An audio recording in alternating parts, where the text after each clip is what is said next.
Right, hello, good morning, good evening, and good afternoon, wherever in the world you are. I'm Dan, as always, and this week we have Paul, Good evening. and I am delighted to welcome for his second debut, Kaan. Good evening. Pleased to be here. Well, Kaan, let's hope that your second debut goes better than Paul Scholes' better second spell at Manchester United. I'll try. We'll get straight on, gents. We've got a lot to talk about this week. Where I'd like to start this time, often we do have our focus on the Premier League, as that's where all three of our loyalties lie. It was very sad news in the week just gone that we've lost another football team that, in my opinion, has been let down by the governing bodies. So, really sad news. Goodbye, Macclesfield Town. Thanks for the memories. Yeah, it's very sad, Dan, and I've been trying to work out and sort of piece together from the information that's out there exactly what's gone on at Macclesfield, and it is a bit of a sorry tale. It appears that a gentleman by the name of Amar Akadi, who's I think half Iraqi, who first invested in the club in the mid noughties with his brother, but it seems as though basically for the last number of years he's been acting as a sort of one-man band, the only director, the only member of the board, and been doing that while living in Ibiza, which I'm not sure is hugely conducive to effectively running a football club in Cheshire.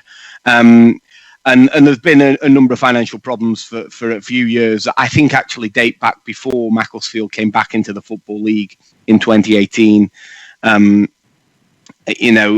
of the people who's claiming money from the club that came out at the High Court last week is John Askey, who was the manager when they were promoted from the conference. He immediately left to take originally the Shrewsbury job and is now actually doing a really good job at Port Vale. But he's suing the club for unpaid wages as well, and obviously he was left by the time they got back into the Football League. So these financial problems, I think, are predating the return to the Football League. It seems that there's a sort of veil of secrecy around exactly what is happening to the money that's going into the club and what that money's been used for. There's the normal sort of speculation about whether some of it has been used for purposes other than football and whether it's propping up other businesses that Mr. Accardi's been involved in. I think he says not, and it's sort of relatively unclear, and I certainly make no don't profess to know the truth of that situation. But clearly there's a mess there. They've been struggling financially since the point they returned to the Football League. Sol Campbell took over as manager and left relatively quickly. Again, a situation where he hadn't been paid, his players hadn't been paid. And I think there's an element of this, while the problems predated their return to professional football, if you like, of a club who just could not afford ultimately to be in the Football League. Tiny gates, a couple of thousand people, the smallest budget in the Football League when they were in the Football League. It now seems, they've been kicked out of the conference, having been relegated on the sort of points per game methodology at the end of last season. But having had a points deduction before that as well. So a really, really sorry state of affairs. And, we're hoping to maybe get somebody closer to the situation to talk to us on a separate occasion about exactly what might happen next with Macclesfield. But as you say, Dan, a real sorry tale for a club who I'm pretty sure I read this right today. They're 20 miles down the road from Manchester United and Manchester City, but were formed before either of them. And again, when you look at the sort of money, I know all the football's struggling at the moment with the coronavirus crisis, but when you look at the sort of money that will be spent this summer by those two massive clubs in Manchester, and for the sake of £500,000, Macclesfield are no more. It's tragic. It's an all too familiar story. I mean, obviously, Wigan, haven't gone bust, but they got relegated, and they may well go again. 2 games, 2 defeats.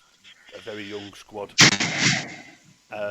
It's a really, really sad situation, and as Paul said, hopefully we'll have someone on to discuss this week with us, and we'll do a special podcast on that matter if that's the case. If we then get straight into the weekend action, first up, the game at Goodison on Saturday morning was a bit bonkers, really, and Slaven Bielik certainly did go bonkers at half time. Did you gentlemen give it a watch? I did. I saw most of it, Dan. I missed the sort of start of the second half, but I certainly saw all the first half and the sort of end of the game. I mean, lots of goals. I think we talked last week about the fact that West Brom will have to defend better to stay in the Premier League. That's definitely still true. I mean, I do wonder about the quality there. Their backline seems to be a list of people who weren't quite good enough at Arsenal. Kyle Bartley and Kieran Gibbs, who obviously got himself sent off among them. They did play some nice football in the first half going forward, West Brom, and they created some chances. And that's maybe on the flip side the question about Everton as well, as whether they're quite tight enough at the back. But West Brom just have to defend better, because I know they've played Everton and Leicester, and they may be two of the teams who end up in that top half of the table. But if West Brom can't defend better than they have so far, they're in for a long, long season. Yeah, I think, agree with what you said, Paul. I mean, I saw a decent chunk of the game. And yeah, I think that the West Brom side, is the one team that everyone seems to think might be doomed already before not many balls have been kicked, which is perhaps a bit harsh. But you look through that team and you don't see lots of Premier League quality in there. Like you say, it's either players who haven't made it or have never had a crack, and probably for a good reason. So I think, it's going to be a long old season for them, but equally, you never know. Probably shouldn't write them off quite this early, but it's going to be a tough one. But I think their fans seem to be kind of going into it with the right expectations. They've been a bit of a yo-yo side over the last sort of 10, 15 years, coming up and down every couple. So they know what the Premier League's about, and they know what to expect. And I guess they know how tough it is. I think what I do want to mention on this though is, which may or may not be a controversial view, is I'm not buying tickets yet to the Everton Hype Express. I don't know about you guys. They're apparently the best team ever. Look, clearly they've had a great start, and they had a miserable season last season. And so I understand that with getting a sort of a proper manager in, as we might call him, and and spending a bit of money, it's sort of understandable that there's optimism there, and then that's been kind of reinforced by a very sort of goal-laden start. It looks like Rodriguez has arrived with a bit of a point to prove, but I think equally, it's easy to get carried away after a couple of games. Opening day games are always a bit of a lottery. And then obviously West Brom, as we said, are going to be probably one of the poorer sides in the league this year. So I'll refrain from fully getting my first class ticket onto that particular train for a few more games, particularly having seen a few years ago when we had a Real Madrid reject join us, and he had a great couple of months and then proceeded to capitulate and was sort of sold and not too long after. I'm not saying that will happen with Rodriguez, by the way. Of course, it all comes down to individual players' attitudes. I'm not going to get sort of too carried away so far. But equally can understand from Everton's perspective, they couldn't have really had much of a better start so far. So understand the jubilation from their perspective. I don't know what your take is, Dan, from being a fan of the red side of the city. What your thoughts are? Well, I was just going to say, you're not insinuating that Marco Silva's a bad manager, are you, Kaan? No, not at all. Of course not. I freely admit I'm a bit of red. And I was delighted when Dennis Pryor smacked in that fourth for Leicester yesterday, because it knocked Everton off the top of the table. But yeah, they've got off to a really good start. I've no qualms about that. As I said last week, I like Carlo Ancelotti. I think he's a fantastic manager and a fantastic man. He set up his team in the right way. Obviously, that's reflected. They stuck 5 on West Brom, and they could have had a few more. And if it was later in the season, maybe fitness a bit more. Can we just nominate though, Dan? Can we nominate Calvert-Lewin, who I was critical of him last week when he scored a good goal. I think he might have won the award for the worst hat trick ever on Saturday, because he sort of scuffed the first one in from about 6 yards out. And then the second one, he sort of slid in and it was probably going in anyway, and he touched it into the corner. And then the third one, which was supposedly a header, kind of came off the back of his neck. So it's got to be a contender for worst hat-trick of all time. But, look, there probably isn't ever a bad hat-trick. And as Kaan said, Everton have got off to a decent start. I'll raise you Dirk Kuyt's hat-trick against Manchester United in, I think it was 2011. I think it was a combined range of 5 yards for all 3 goals.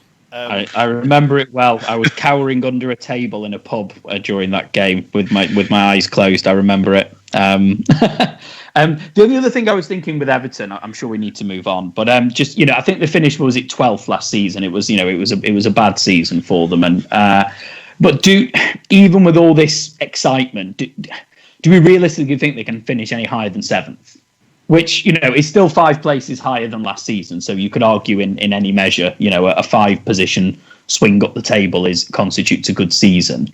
But, do you see them being good enough to break the big 6 stronghold, given they'll also be Leicester and Wolves sniffing around trying to do the same as Leicester did indeed last season? I don't think they're as good as Leicester or Wolves at this point.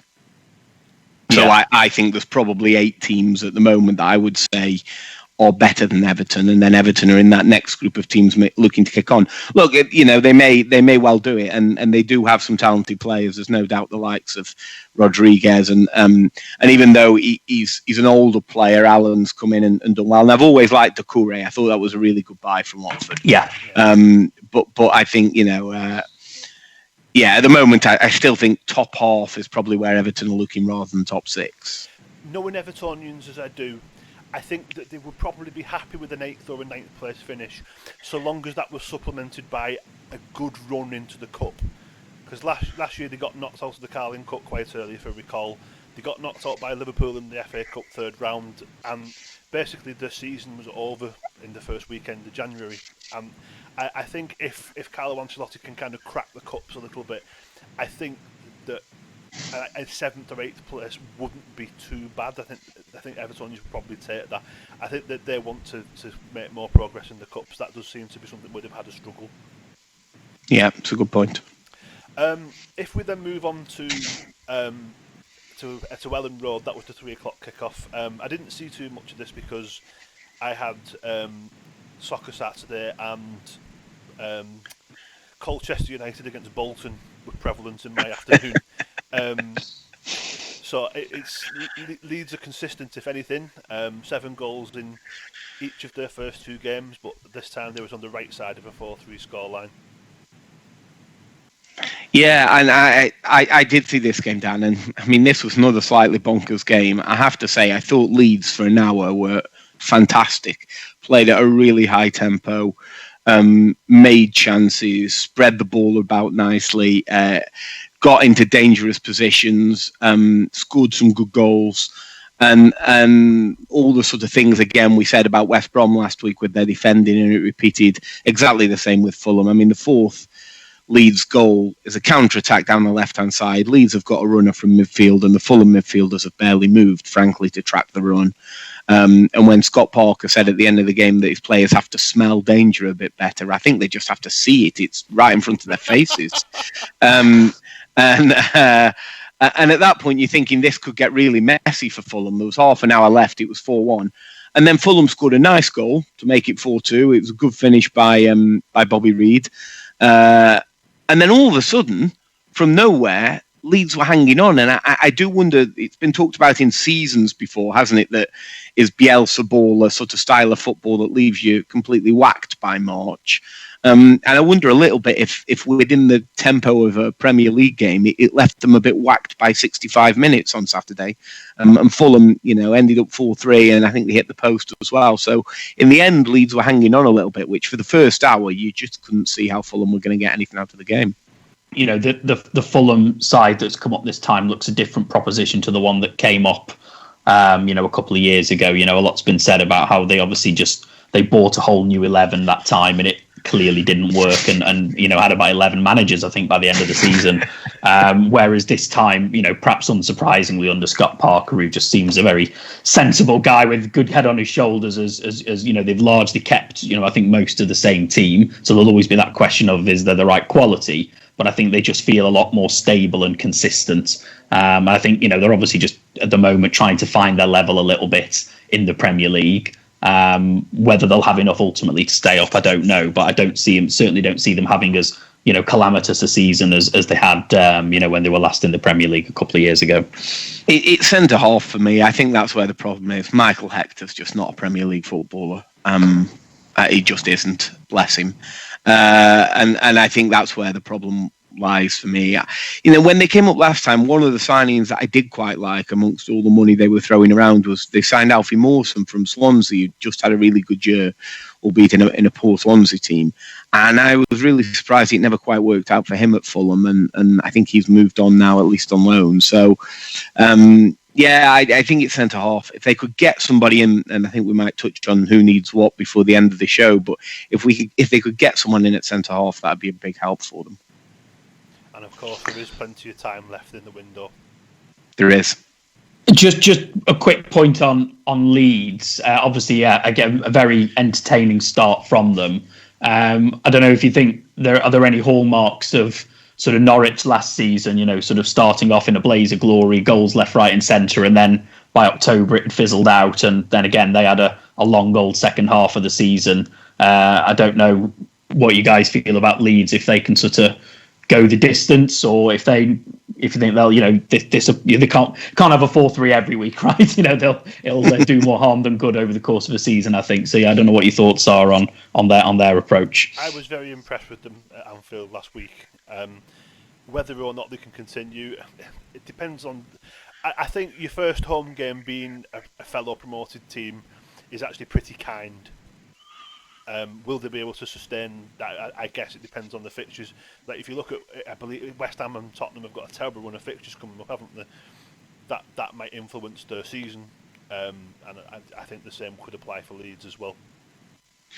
Yeah, I think Leeds have got quite a kind start, and obviously they had Liverpool on the opening day, but other than that, I think their next 6 or 7 fixtures are not too bad from memory. So getting off to a good start is important for them. I think they've probably got better players than Norwich had this time a year ago, but it is a legitimate question as to, can they maintain? And again, like we've said before, with Bielsa and his style of play, can they maintain that tempo in a Premier League environment for 38 games? One thing I will say though, Kaan, is that no one in the Leeds team can match Todd Cantwell's hair. Well, I don't know about that. There's a few interesting top knots floating around in that Leeds team. So there is a couple of top knots, bad top knots. Yeah. Kaan, I suspect you're going to want to hog the conversation for the next few minutes as we move on to the fight. Is it time? We can't put it off any longer, I'm afraid. We've started wasting time talking about haircuts, so I really can't put it off any further. I just think United have picked up, not from where they left off at the end of the season, because they finished the season quite well, but before the lockdown, I thought it was a typical pre-lockdown United performance, and I just don't see where United have actually improved despite the good run they had at the end of last season. But go on, Kaan, tee off. Yeah, I mean, I think that's a fair comment. It absolutely looked like a sort of up to January type of performance from us. So yeah, it was incredibly disappointing. I think just from reading some of the post-mortems after the game, I think the consensus seems to be that a lot of the reason that it looked a bit like a pre-season game is that it almost was for a lot of the players. I think we've actually only had one actual pre-season game, and with a lot of the players being on international breaks and so on, I think it maybe just found them caught short and lacking fitness. But it didn't really look like we turned up at all. So you'd have to hope that that's one of those opening day anomalies, and we get our act together and improve the match fitness and the sharpness and sort of which we'll need to do because the games come thick and fast, right, as we all know. So I'm trying not to read too much sort of doom and gloom into it. It obviously wasn't great at all in terms of performance or results. But I'm equally trying not to think of it as that's going to be the norm going forward. But I think what is a valid point, going back to around it being the sort of pre-lockdown type performances, that, you know, a lot of those problems that were there then are still there now. You know, we obviously had the signing of Bruno Fernandes that sort of galvanized us, but he's only one player, right? You know, he's not 11, and the other problems we've had at, you know, sort of defensive midfield, centre back, full back, and so on, that have been there for a couple of years now, really, haven't gone away anywhere. And due to what looks like, you know, general inactivity in the transfer market, don't look like they're going to get addressed in the short to medium term either. You know, was reading today that apparently we're sort of categorically not looking for a centre back because Solskjaer's happy with what he's got, which makes you wonder what's in the air around those parts of Cheshire. But you know. So that means, you know, looks like it's going to be presumably Maguire, Lindelof as first choice for the rest of the season. So how can we expect to see any progress when, you know, we know what those players can and can't do, we know what the strengths and weaknesses are. So beyond coaching, we can't realistically expect any dramatic improvement there. So that's essentially Ole and his management team putting that on them to figure out how to get the best out of them if they're saying that they're happy with them. So as a fan, you just have to show a bit of faith and hope that they've got a plan. But, you know, I don't really see how that's going to drastically change. You know, we seem intent on buying, you know, more attackers. And that's great, but it's not going to solve those underlying problems. They're still going to be No, I agree. I mean, you know, we could, you know, having strengthening in that area isn't necessarily a bad thing, but it would be 4 or 5 down the list of priorities, ahead of the 3 positions I just mentioned, you know. So it does seem strange that we appear sort of hell bent on getting a Sancho / right-sided attacker, and, you know, that seems to be what Ole said he wants, and just seems to be kind of glossing over what I think we all see are deficiencies in other areas that need to be more urgently addressed, but for whatever reason seems happy with what we've got. Like I say, you know, signing Matic up for another 3 years seemed a bizarre move. You know, it's just, you do sort of have to question some of the approaches that we take at the club sometimes, unfortunately. There we are. But yeah, I don't know. I'll hand over to you guys and get your takes on it as well. So it'll be interesting to hear your thoughts as well. But go easy on me. I definitely think the middle of midfield remains an issue in terms of that. I don't know what you want to call it, that more defensive-minded midfield player, as you've just said, Kaan. They signed Matic up for 3 years. I think Matic's legs have long since gone. You know, he can still do a job, but it's not a job that's going to get you anywhere near winning a Premier League. You know, Scott McTominay was awful, frankly, on Saturday. And then Fred's never really quite nailed down that spot since they signed him. So I think there's a question there. I was surprised that he didn't start Mason Greenwood and that he started Dan James. I'm not quite sure where that came from. Because at the end of last year, Greenwood seemed to be in the side and playing really well. So I didn't quite get that selection.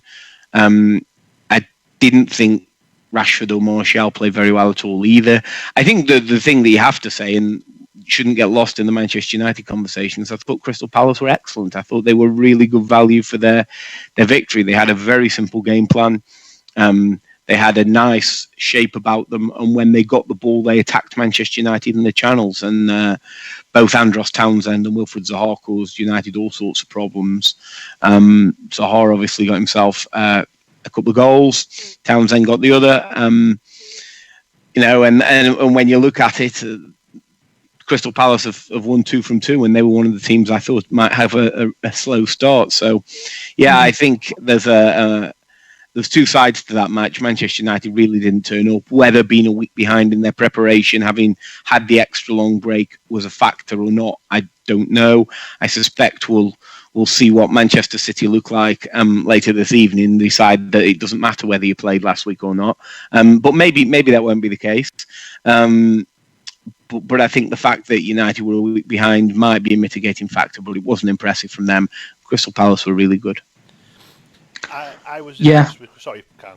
Oh no, go on, Dan. I was going to say I was impressed with Crystal Palace as well. I thought they played really well, as Paul said, a simple game plan.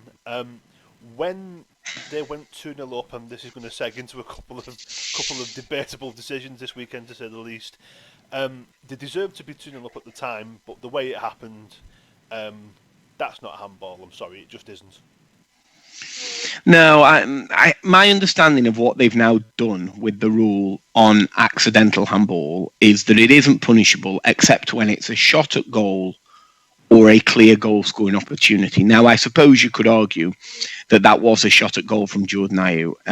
Not a very good one. Not a very good one. It kind of wasted the opportunity and just sort of toe poked it roughly in the area in the random direction of the goal.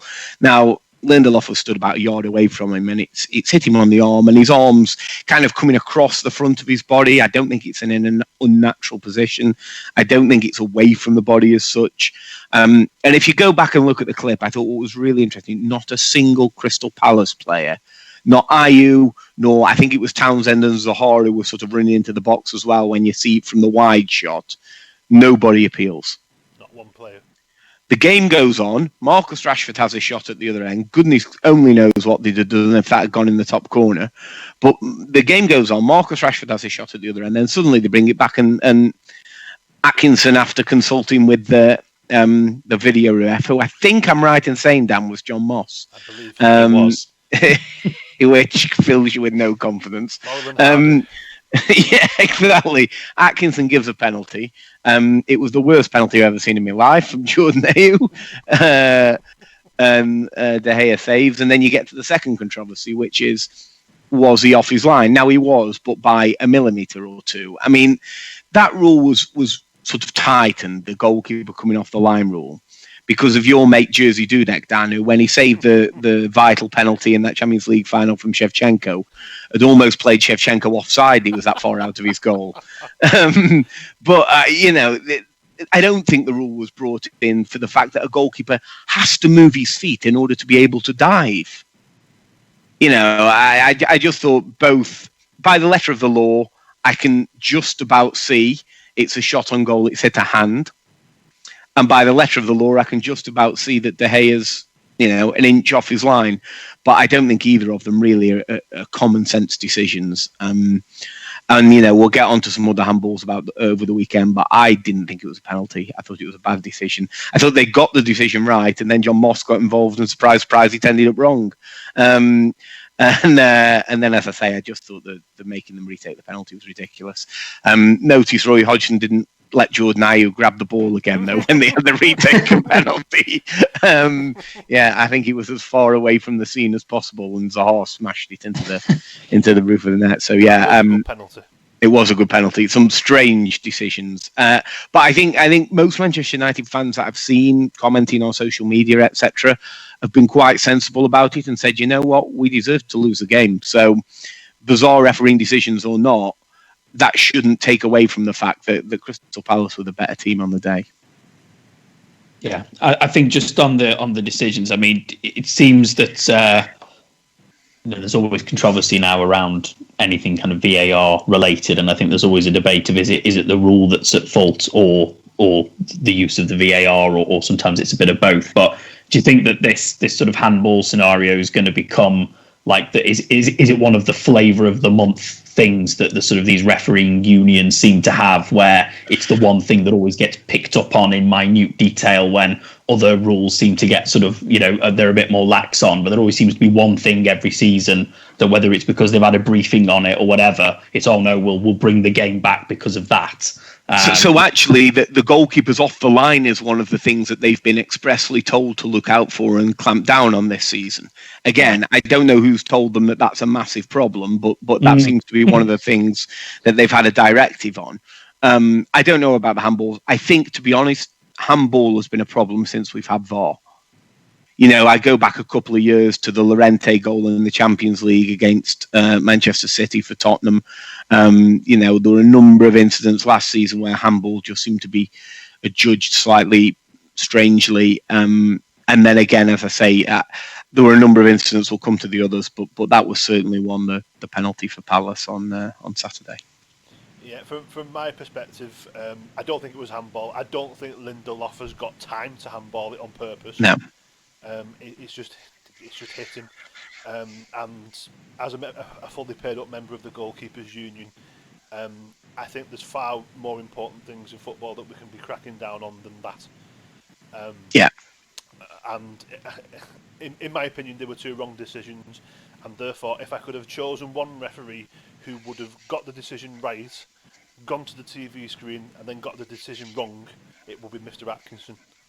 With the aid of John Moss. With the aid of John Moss. John Moss is never far from the scene, Paul. We'll stay with you actually, Paul. The late game on Saturday was Arsenal against West Ham. You weren't particularly impressed. I only really caught the second half of this game. Bolton weren't involved with this time. It was just tea time. I actually thought West Ham looked quite good from the bit I saw of it. Yeah, I think West Ham were unlucky not to get something. I didn't think Arsenal played very well at all. Started sloppy. Had sort of 10 minutes after we took the lead where we perked up a little bit, but then West Ham ended the first half well, deserved their equaliser right on half time, and then had the better chances for the most part in the second half. It was a little bit of quality at the end from Bukayo Saka, who played a lovely little reverse ball into the channel for Ceballos, and he just rolled it across for Nketiah to tap it in. I didn't think Arsenal deserved to win the game. I thought it was a poor performance. I think at the moment we are a little bit more comfortable in games where we are in our shape and then exploding out of our shape on the counter-attack and breaking quickly with pace. I think we look a little bit less comfortable in games where we're playing against a slightly lower block and we have to organically come out of our shape to try and create the angles and the spaces on the pitch to make chances. I don't think we've quite got that bit right yet, which is, part of the development of the team. It wouldn't surprise me if in a few home games' time, Arteta has another look at whether at home he can go back to a back four. He did it in the last home game of the season against Watford last year, and we defended really badly, and I think he's kind of abandoned it as an experiment. But it wouldn't surprise me for him to have another look at whether at home against the teams who maybe we think we've definitely got better players than, whether he looks again at a different shape, more of a 4-3-3 than a 3-4-3. But I didn't think it was a great performance. West Ham played much better than they did the week before against Newcastle. And I think David Moyes was right at the end of the game when he said West Ham didn't deserve to lose. Well, that sounds like something that David Moyes would say. Yeah. I mean, he says that every time West Ham lose. But on this occasion, I think he was right. Yeah. A question that I've got from that game, which I'd like to invite you both to challenge me on, is I think that Michail Antonio could play for a much bigger, well, not bigger, but a better team than West Ham. Yeah, he's an unusual player. He's a bit of a handful, and he seems to cause Arsenal plenty of problems. So if he could go to a team, outside of England, that'd be nice. Well, if Choupo-Moting can turn up at PSG. Well, exactly. I mean, I think the one other thing we were going to touch on, Dan, was the Gabriel handball appeal. Yes. On the in the first half of that game, I think Arsenal were 1-0 up at the time. Which again, when you look at there wasn't a lot of distance there. The sort of header got flicked on, and kind of he went to try and head it away, and it bounced on his sort of elbow area. He was a little bit further away than Lindelof was from Ayew, but equally, when you look at the rule, that wasn't a clear goal scoring opportunity or a shot at goal.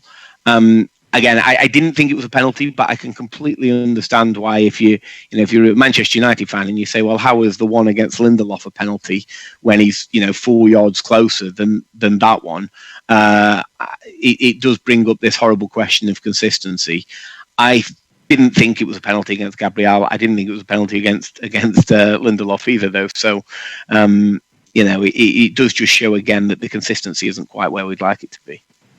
No, I think that's fair. I think the only thing I was just reflecting on a bit was about well, I won't say poor old West Ham, because I don't really have any sympathy for them. If you appoint David Moyes, then you know what you're gonna get. But Yeah, they just seem to be in a bit of a miserable state, don't they, West Ham? I don't know if they really know what they want. I know there's been a lot of unrest there over the summer. Players being sold that the team aren't happy about, and they just seem in a bit of a rut, in like a continuous rut. And you think what can they realistically expect? This season they're probably not going to go down, are they? But probably won't finish top half either. It must be quite sort of strange, I suppose, as a fan, sort of going that your fate's almost sealed, before a ball's kicked, to just be in that sort of mid-table. So maybe that's where the frustration stems from, that they just seem to be continually in that loop. And whenever they do have a decent player, like I say, they tend to gets poached off them, because it feels like the owners would rather have the money in the pocket than have it invested on the pitch. They're just a very, I don't know how many seasons it's been now since they moved to the big plastic stadium, but it hasn't really worked out in any way, shape or form. And you just think, how many of those fans would rather just go back to being the sort of the old West Ham at the Boleyn ground and just crack on, rather than this sort of faux ambition that they've shown that isn't really any form of ambition at all. And they're now just a sort of fairly poor to middling club in a massive stadium that everyone hates. They're in a really strange. I don't know if you guys feel the same, or if with ownership as well, that doesn't seem to be popular among the fan base. Yeah. So there isn't a lot there. I agree that's sort of hugely easy to be enthused about as a West Ham fan. But I do think I would take some positives from their performance on Saturday, because the way they played against Newcastle on the opening game, I thought if they play like that every game, they're going to be in trouble. The performance they put in at the Emirates is easily good enough to do exactly what you've just said, Kaan, which is finish in the mid-table morass somewhere. Yeah. Yeah, I thought West Ham played quite well, but it'll be a rainy day in May before I feel sorry for David Moyes. If we then switch our focus to Sunday, when we had 4 games, and we have 2 tonight, and I'm really living the Mitchell and Webb sketch, all of the football, all the time. It's live. The football never stops. Every minute a game, presumably meaning something to someone somewhere. But I actually did really enjoy the early game, which was Southampton against Spurs. It's a strange game because it was coming up to half-time, 1-0 to Southampton, and it could have been 3 or 4, and then suddenly Son scores a goal out of nowhere, and in the second half Tottenham were absolutely rampant. Yeah, it was a funny game, and I think the point you mentioned around Paul about Scott Parker saying his defenders need to smell the danger. I mean, I don't know what Southampton's need to do, but it's I just don't. I mean, it was like the second half in particular. It was kamikaze. I mean, I just don't understand how, as a Premier League club, you can play that way and try and defend that way, if you can even call it defending, and expect not to get, especially at a team like Spurs, when you've got Kaan and Son sort of firing on all cylinders, and we're clearly both up for it on the day. I just don't know how you can think, yep, this is the right thing, this is what we want to do as a team. It just seems baffling. I mean, I've got a lot of time for Hasenhüttl. I think he's a good guy, and you can see what he's trying to do there, but there are surely times where you just have to rein it in. And it was almost like they did literally just gift them a few goals in the second half. And it's just, I don't know, very, very, very bizarre. I understand they're sticking to your principles, but there's surely a time where, you need to revert to an alternate plan. But they seemed reluctant to do that. And as a result, they've been humiliated, and not for the first time, because there was obviously the even bigger humiliation last season. Now, last season, he hadn't been there as long, so you can say, well, do you know what? It's a newish manager trying to, sort of sort things out there. But, he's had a full season now, and I just don't think there's really any excuses for that sort of performance, really. But as you say, before then, they were quite equally matched, so they're a very, very Jekyll and Hyde performance from them. But I don't know what your thoughts are, Paul.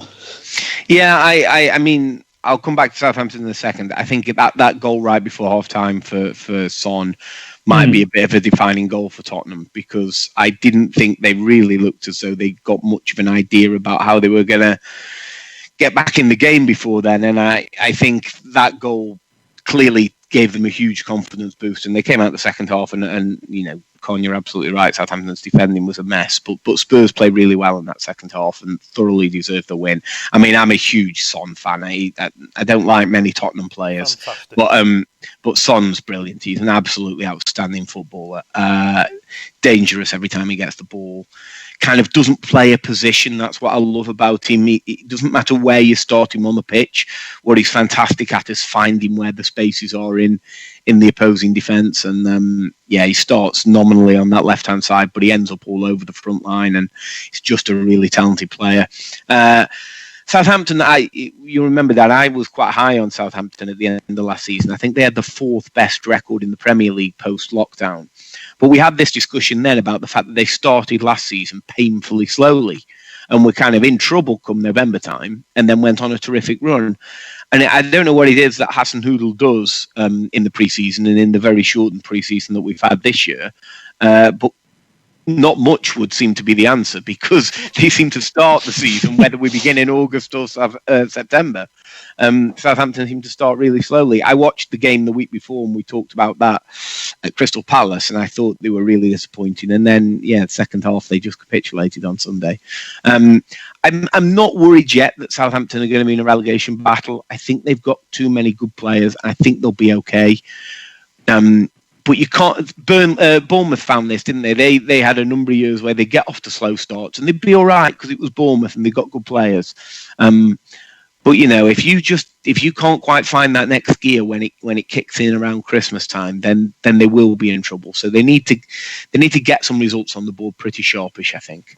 I can tell you one thing that Southampton haven't worked on in pre-season: defending. No, well, exactly. It was a mess, but as you've already said, I said this to you too on Sunday, that if I could get one player from the Premier League to come to Liverpool, it would be Son, and what 4 emphatic finishes. Yeah, he's a real talent. I'm a fully paid up member of the Son fan club as well. I know you've waxed lyrical about him before, but can completely agree on everything you just said. And he certainly gives Tottenham, and I think would give almost any side, something different. Because I think your point's such a really good one, Paul. That he doesn't really play a position as such. So there aren't that many players like him around, and I'm surprised, in all honesty, there hasn't been more sort of more interest in him, really, from sort of the sort of bigger clubs, both here and abroad. You can easily see him fitting in at a Barcelona or somewhere like that. Well, especially I think anyway, but. Especially, and I don't mean to make it cynical, because Son's where he is completely on merit and talent as a footballer, but there is a marketing opportunity there as well in the Far East, which you would think might be attractive to some of those bigger clubs who care a lot about selling shirts as well as winning football games. So I'm slightly surprised that there hasn't been an attempt to take him from Spurs. I don't know if some of that was maybe about the he had his national service still to do, didn't he? But that's out of the way now, as I understand it. So I don't know whether I'm not sure how old he is, but whether there might be some interest coming, because he's such a good player. Really, really fantastic footballer. Another game that I caught all of on Sunday was Newcastle against Brighton. I don't know what was going on in the first 6 minutes, but whatever Steve Bruce had lined up, Alan Saint-Maximin was not listening.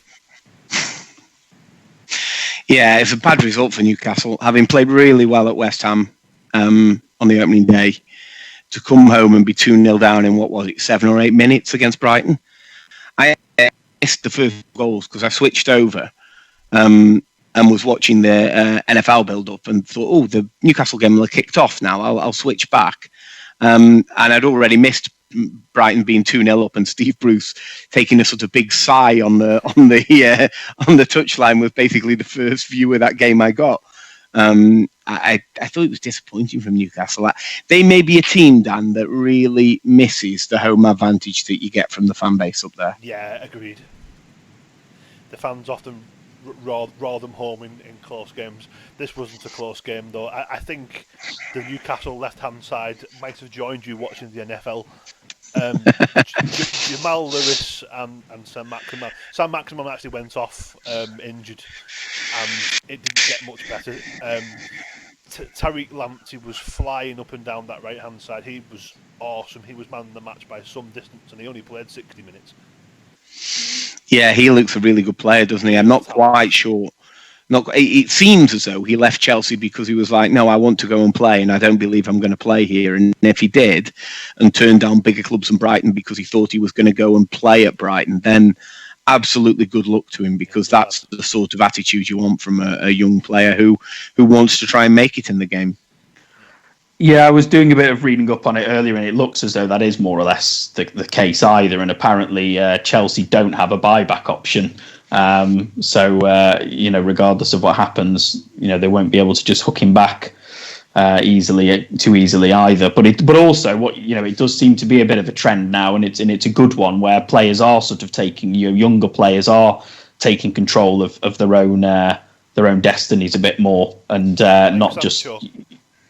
Well, indeed, yeah, exactly. I mean, he's one of the sort of shining examples who said, thanks but no thanks. I mean, okay, Dortmund are a pretty big club and certainly bigger than Brighton, but even so, it does seem to be a bit more of a trend, and good luck to them, because I think there seemed to be a generation of young players that just got lost in that loan system, and Chelsea were one of the worst clubs for it as well, for hoarding young players and just loaning them out. Year after year. So hopefully we start to see a bit of an end for it, and actually get players out, playing for clubs and making decisions like that, and using, some of the examples we just mentioned as a case to think, well, yeah, actually I can go off and get a game somewhere and do it that way, and try and get a move back to a bigger club, which if they keep going the way they are, they almost certainly will.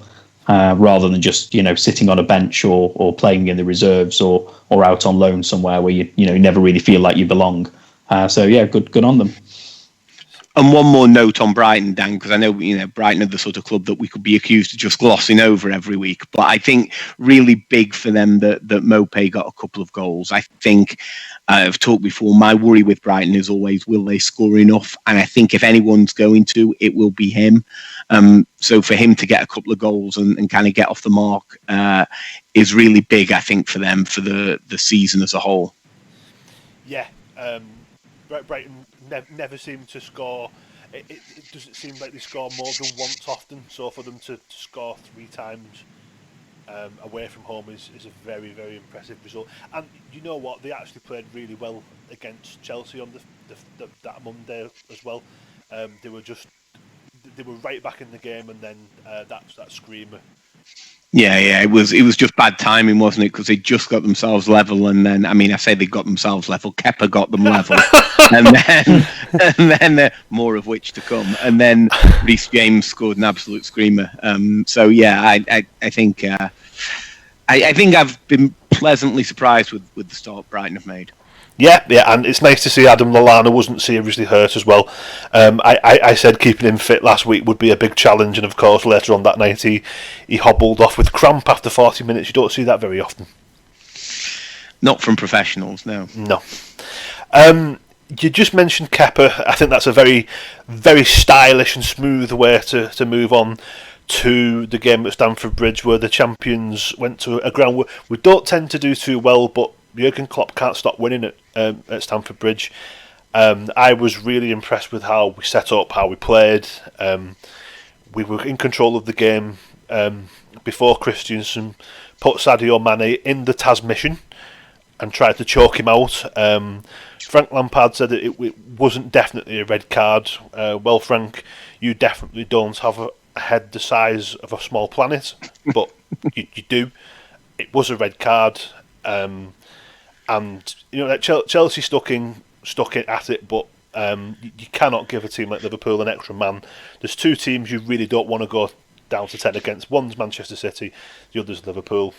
We just controlled the ball, ran the legs off them, scored 2 quick goals, one aided by the 1 goal handicap as you described him yesterday, Paul, and nearly had a bit of a scare, but Alisson saved Jorginho's penalty.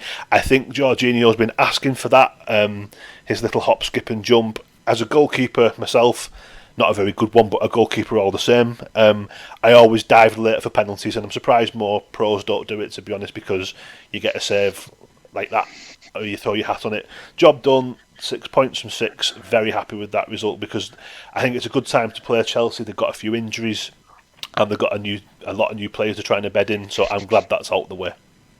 Yeah, they don't look settled at all to me, Chelsea, at the moment. They don't look as though they've really worked out what their team is, what their team's going to be. They've still got players that they signed that aren't fit to play yet, the likes of Chilwell and Silva. And I do think, I've talked about it at length, their defence is awful.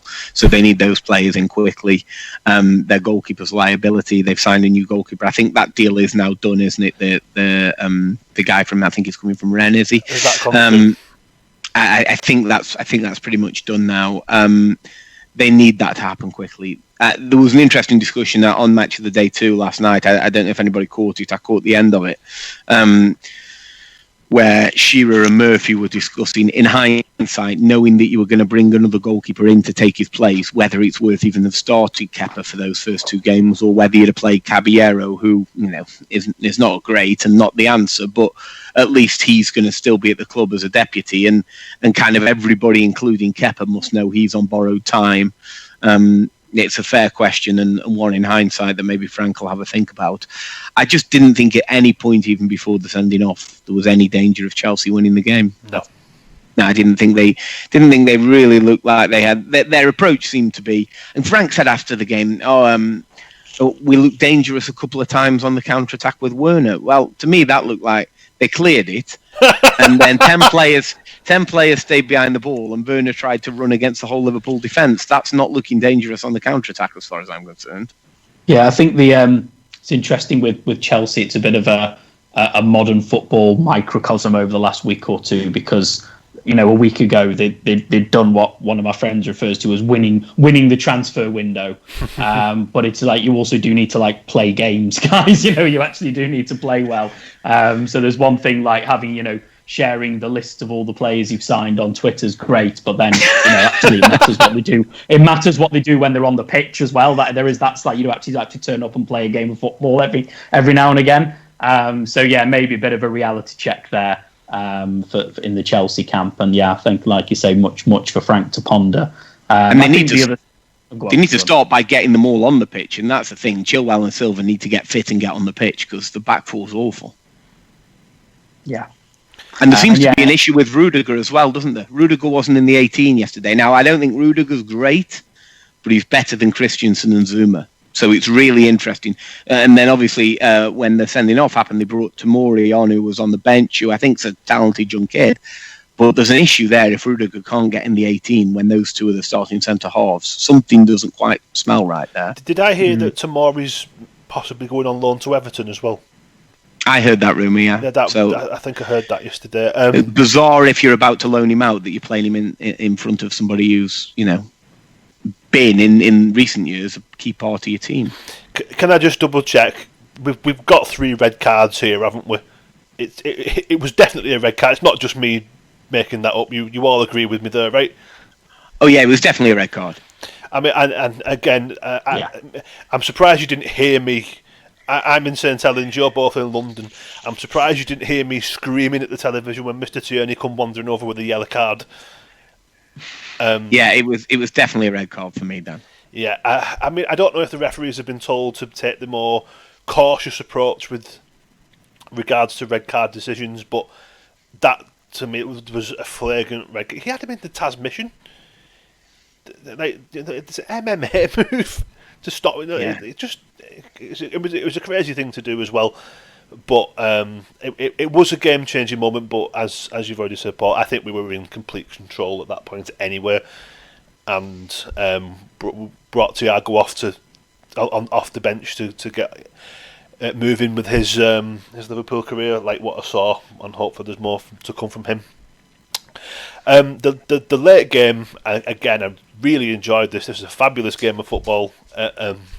The King Power. Leicester 4, Burnley 2. I said to my wife, you don't want to fall behind to Leicester.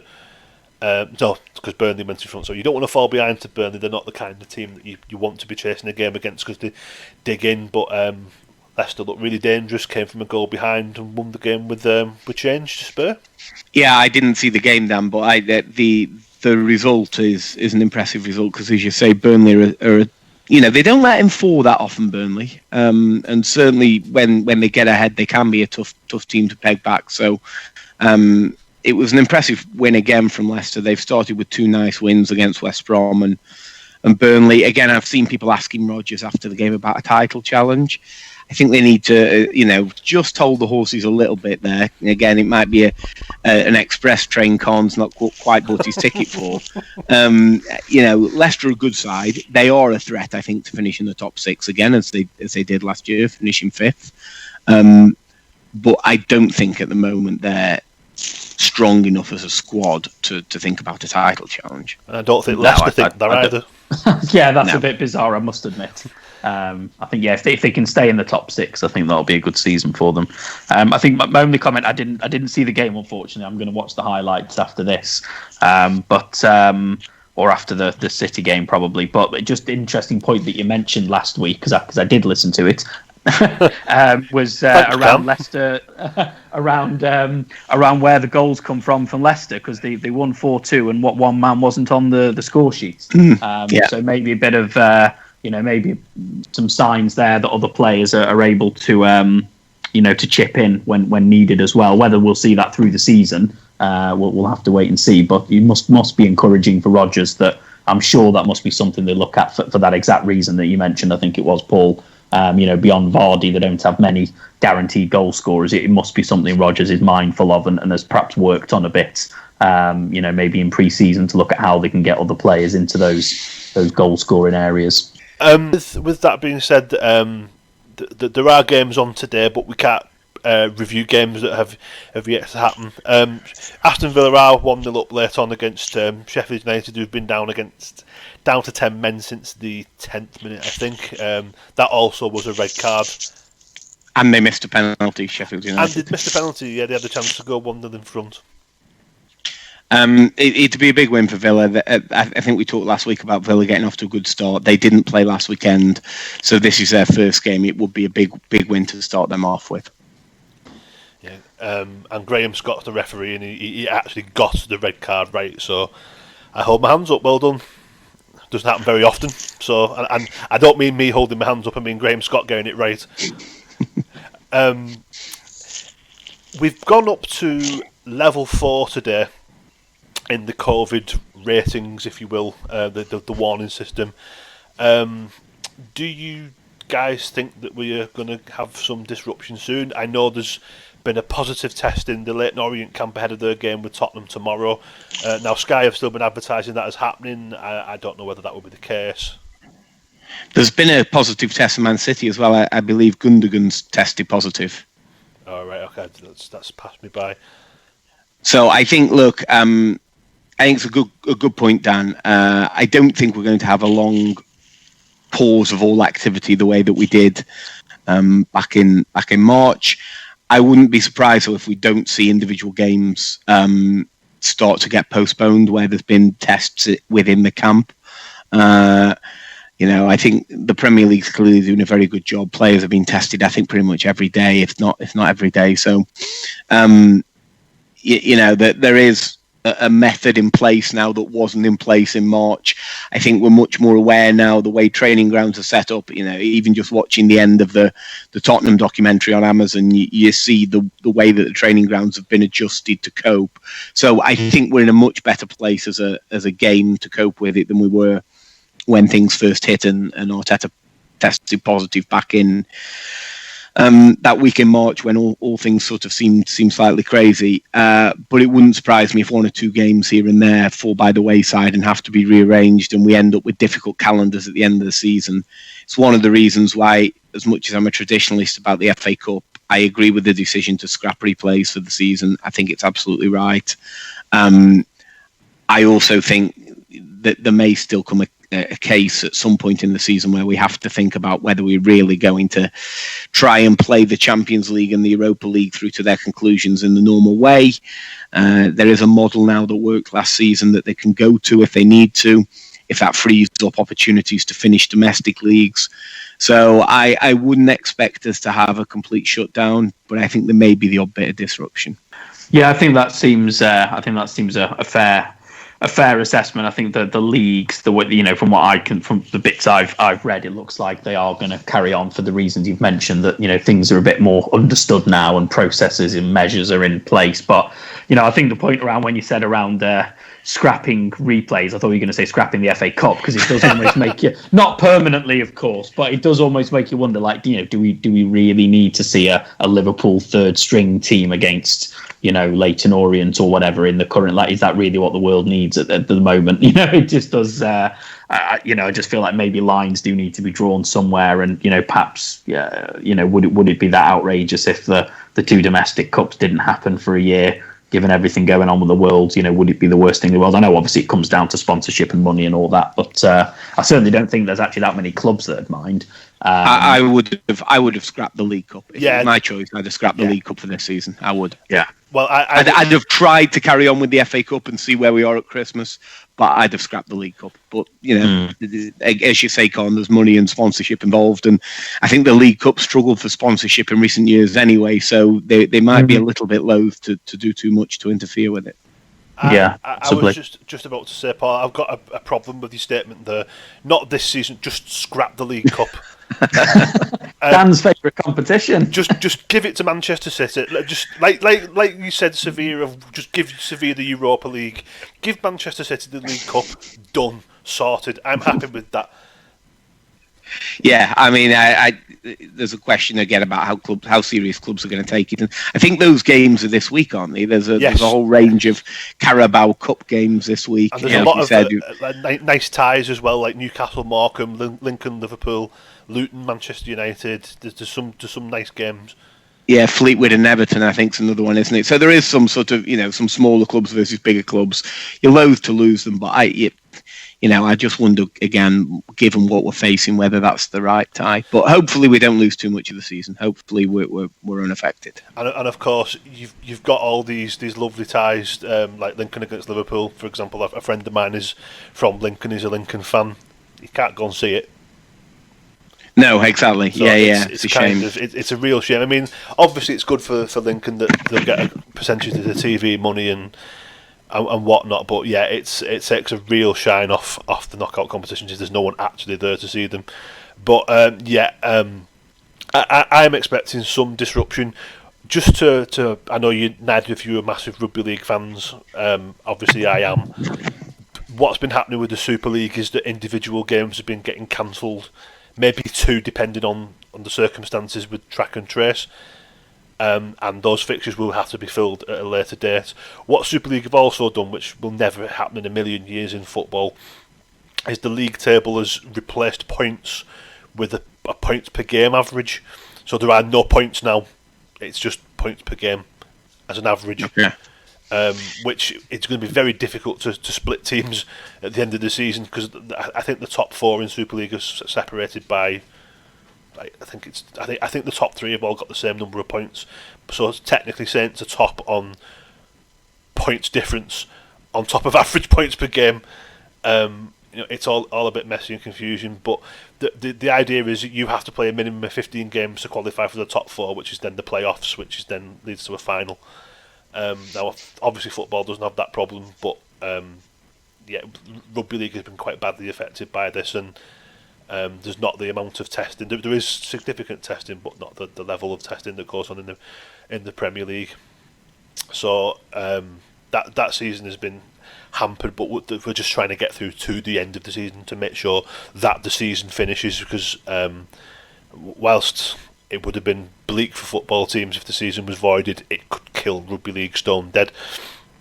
So I'm watching as things change this week. We've gone up to level 4, which is that the highest since the grading began? Yeah, it's certainly the highest we've been since right at the start of the pandemic. Yeah, so I hope, as long as it's safe, football stays around, because it gives me the entertainment I need to get me through some of these days when I can't go and see my mum and dad, or I can't do this, that and the other. I can't go to. I really miss going to football, actually. I'm sure you do too. Yeah, it's definitely different, and even watching the games with no fans in the stadium is still something we're getting used to, I think. Yeah, all of the games, Paul, because every game is live. The football never stops. And the game tonight, actually, I'm really looking forward to. Wolves against Man City. That's a big test for Manchester City. Yeah, it should be a good game. I think Wolves will give them a game. I do expect Man City to get something, but if Wolves turn up and play at the best, we've seen before that they can cause anybody a problem. Well, they did the double, I think, over City last season. Yeah, they did. That's right. That's right. Yeah. Well, they have. I think they have brought in reinforcements, but obviously, they lost. Jota has just signed for Liverpool. Dan and lost Doherty as well. So there have been a bit of. There hasn't been too much sort of movement. Out of Wolves. They've sort of feels like because they've got a bit of money and obviously the agent connections. There's been players coming in. What were you on about, Kaan? don't know what you mean.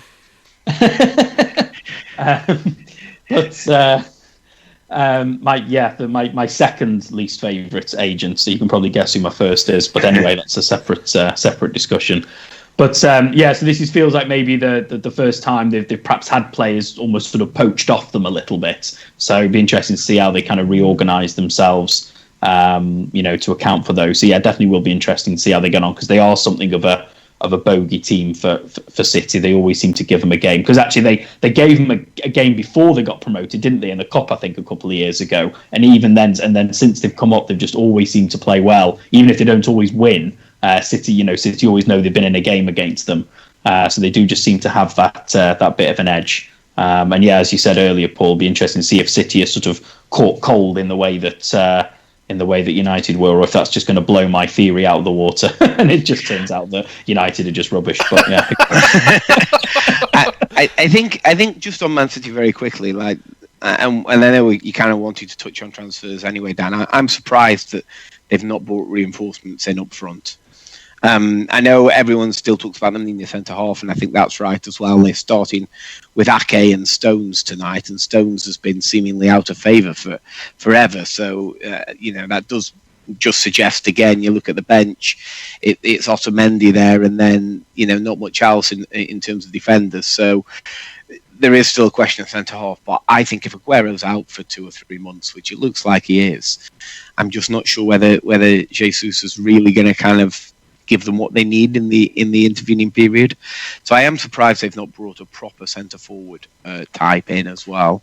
I know they've brought Torres in who can play wide from Valencia, and they have got the option to play other people through the middle. Raheem Sterling has played there on occasion, but I'm a little bit surprised they haven't brought a centre forward.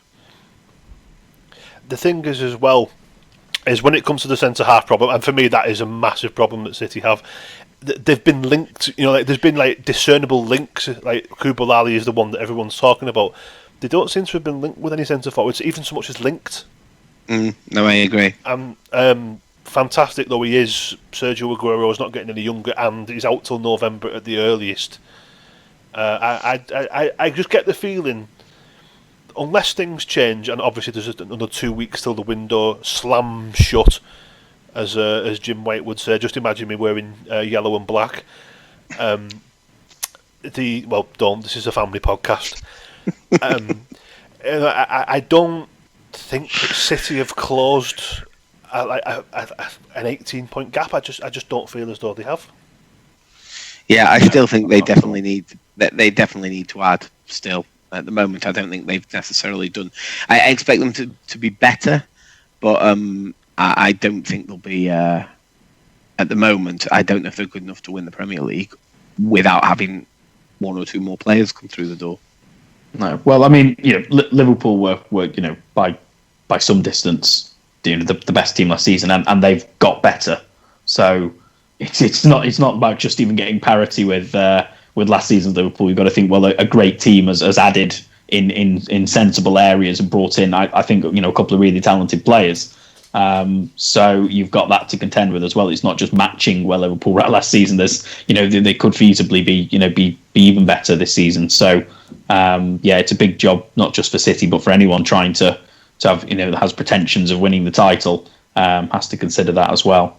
Whether we'll see quite the high points tally, will remain to be seen. I do think that the rest of the teams will be a bit more bunched up around there. But equally they need those teams like United and Chelsea need to start getting their act together if they want to be part of that bunch. But you'd imagine they will sooner rather than later. It's all gone a bit quiet at Arsenal, Paul. Are you still looking to bring anyone in before the window slams shut?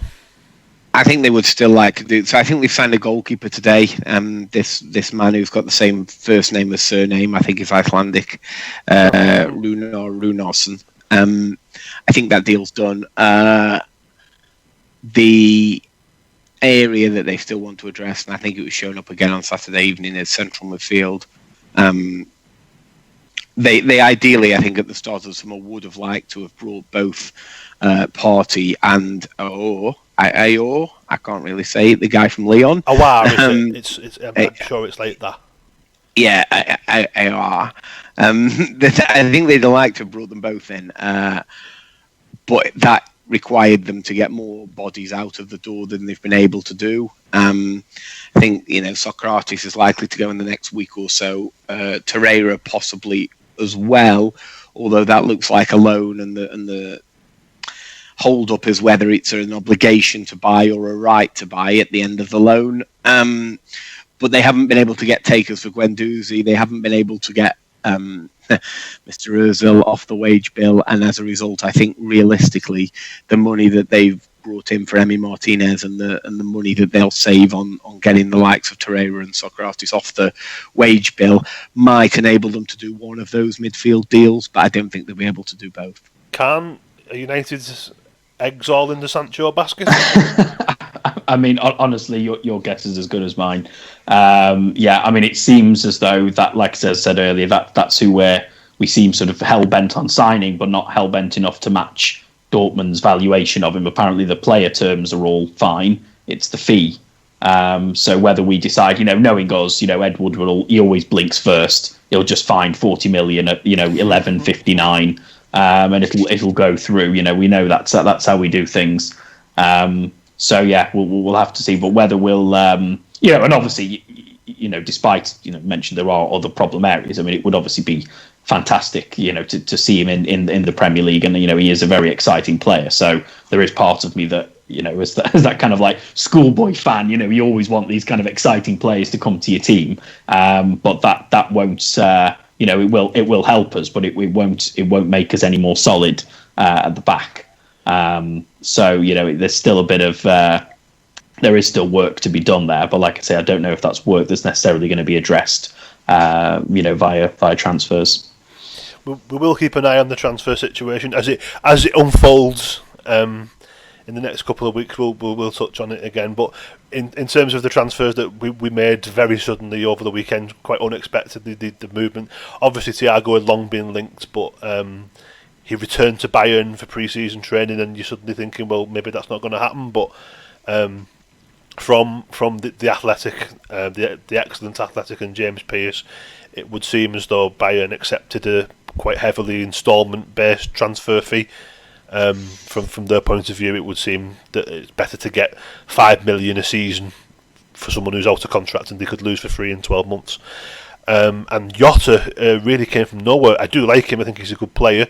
It sounds as though, if Ed Woodward's got 40 million down the back of his couch, can Ismail Issar from Watford is available for 36 million up front, and from what I believe, that was the sticking point with that deal. We weren't paying it, and there you go. We launched for our alternate, and I'm really pleased. I think he's a really good player, versatile, good movements. I think he'll do really well at Liverpool, and that was a problem position for us because with all the best will in the world, Divock Origi is not good enough to be. The drop off is too big from our front three. Yeah, Liverpool definitely needed another body up front. My thing a little bit with Jota, there's been a lot, and you sort of alluded to it there, Dan, a lot of he'll be a good squad player. I'm not sure I think he's a squad player. I think he's a backup, because to me a squad player is somebody who there's a conceivable chance when everyone is fit and firing that you'd pick, and I don't know that I'd say I'd pick Diogo Jota, I think it's an O in his first name, over any of the front three at Liverpool. And yes, okay, that when they're injured, you're right, the drop off is.